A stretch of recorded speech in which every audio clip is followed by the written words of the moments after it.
हरे कृष्णा। वरुथुनी एकादशी कब है और कैसे मनाते हैं, आइए देखें। हरे कृष्णा। धर्मराज युधिष्ठिर बोले, हे भगवान, मैं आपको नमस्कार करता हूँ। आपने चैत मास के शुक्ल पक्ष की एकादशी अर्थात कामदा एकादशी के बारे में विस्तार पूर्वक बताया। अब आप कृपया करके वैशाख कृष्ण एकादशी का क्या नाम है तथा उसकी विधि एवं महत्व क्या है, कृपया करके बताइए। भगवान श्री कृष्ण ने कहा, हे राजेश्वर, वैशाख मास के कृष्ण पक्ष की एकादशी को वरुथनी एकादशी के नाम से जाना जाता है। यह सौभाग्य देने वाली, सब पापों को नष्ट करने वाली तथा अंत में मोक्ष देने वाली है। इसकी महात्म्य कथा आपसे कहता हूँ। वरुथनी एकादशी व्रत कथा। प्राचीन काल में नर्मदा नदी के तट पर मंधाता नामक राजा राज्य करते थे। वह अत्यंत दानशील तथा तपस्वी थे। एक दिन जब वे जंगल में तपस्या कर रहे थे, तभी न जाने कहां से एक जंगली भालू आया और राजा का पैर चबाने लगा। राजा पूर्ववत अपनी तपस्या में लीन रहे। कुछ देर बाद पैर चबाते चबाते भालू राजा को घसीटकर पास के जंगल में ले गया। राजा बहुत घबराया, मगर तापस धर्म अनुकूल उसने क्रोध और हिंसा ना करके भगवान विष्णु से प्रार्थना की। करुण भाव से भगवान विष्णु को पुकारा। उसकी पुकार सुनकर भगवान श्री हरि विष्णु प्रकट हुए और उन्होंने चक्र से भालू को मार डाला।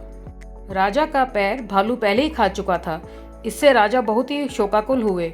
उन्हें दुखी देखकर भगवान विष्णु बोले, हे वत्स, शोक मत करो। तुम मथुरा जाओ और वरुथनी एकादशी का व्रत रखकर मेरी वराह अवतार मूर्ति की पूजा करो। उसके प्रभाव से पुनः सुदृढ़ अंगों वाले हो जाओगे। इस भालू ने तुम्हें जो काटा है, यह उस तुम्हारे पूर्व जन्म का अपराध था। भगवान की आज्ञा मानकर राजा मंधाता ने मथुरा जाकर श्रद्धा पूर्वक वरुथनी एकादशी का व्रत किया। इसके प्रभाव से राजा शीघ्र ही सुंदर पुनः संपूर्ण अंगों वाला हो गया।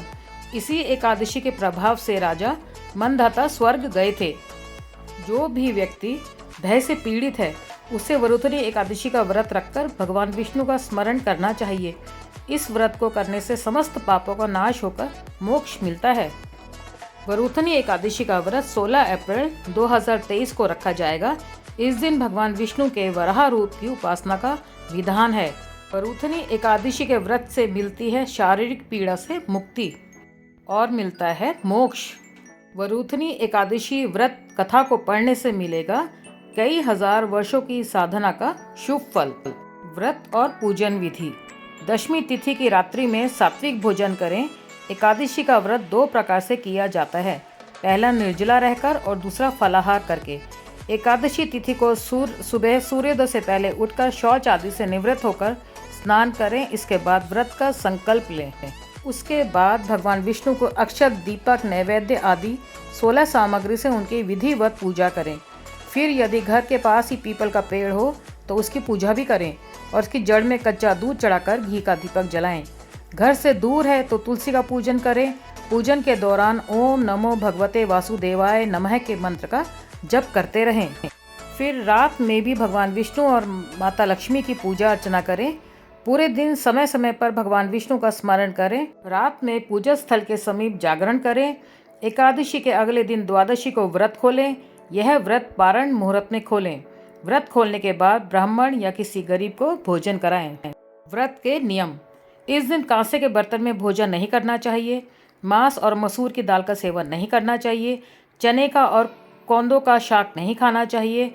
साथ ही साथ शहद का सेवन भी निषेध माना जाता है। एक ही वक्त भोजन कर सकते हैं, 2 वक्त नहीं।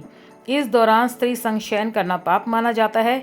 इसके अलावा पान खाना, दातून करना, नमक, तेल अथवा अन्न वर्जित हैं। इस दिन जुआ खेलना, क्रोध करना, मिथ्या भाषण करना, दूसरे की निंदा करना एवं कुसंगत त्याग देना चाहिए। वरुथनी एकादशी व्रत का फल। वरुथनी एकादशी सौभाग्य देने, सब पापों को नष्ट करने वाला तथा मोक्ष देने वाला है। वरुथनी एकादशी का फल 10,000 वर्ष तक जप करने के बराबर होता है। कुरुक्षेत्र में सूर्य ग्रहण के समय 1 मन स्वर्ण दान करने से जो फल प्राप्त होता है, वही फल वरुथनी एकादशी के व्रत करने से मिलता है। वरुथनी एकादशी के व्रत को करने से मनुष्य इस लोक में सुख भोगकर परलोक में स्वर्ग को प्राप्त होता है। शास्त्रों में अन्न दान और कन्यादान को सबसे बड़ा दान माना गया है। वरुथनी एकादशी के व्रत से अन्नदान तथा कन्यादान दोनों के बराबर फल मिलता है। इस व्रत के महात्म्य को पढ़ने से 1000 गोदान का फल मिलता है। इसका फल गंगा स्नान के फल से भी अधिक है।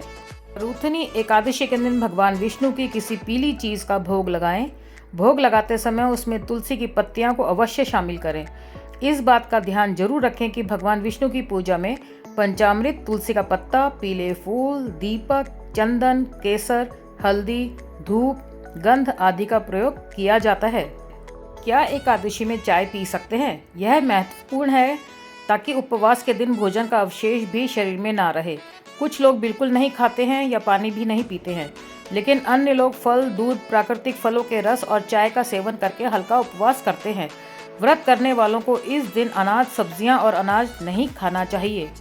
एकादशी व्रत में पानी कब पीना चाहिए? शास्त्रों के अनुसार निर्जला एकादशी व्रत में सूर्योदय से लेकर दूसरे दिन के सूर्योदय तक जल का त्याग करना चाहिए और अगले दिन सूर्योदय के बाद पूजा करके पारण के समय जल ग्रहण करना चाहिए। एकादशी को बाल धोने से क्या होता है? स्त्रियों को गुरुवार और अमावस्या एकादशी के दिन बाल नहीं धोने चाहिए। ऐसा करने से माँ लक्ष्मी रुष्ट हो जाती हैं, साथ ही आर्थिक हानि हो सकती है। अगर आपको मेरा ये वीडियो पसंद आया हो तो लाइक कीजिए, शेयर कीजिए, सब्सक्राइब कीजिए।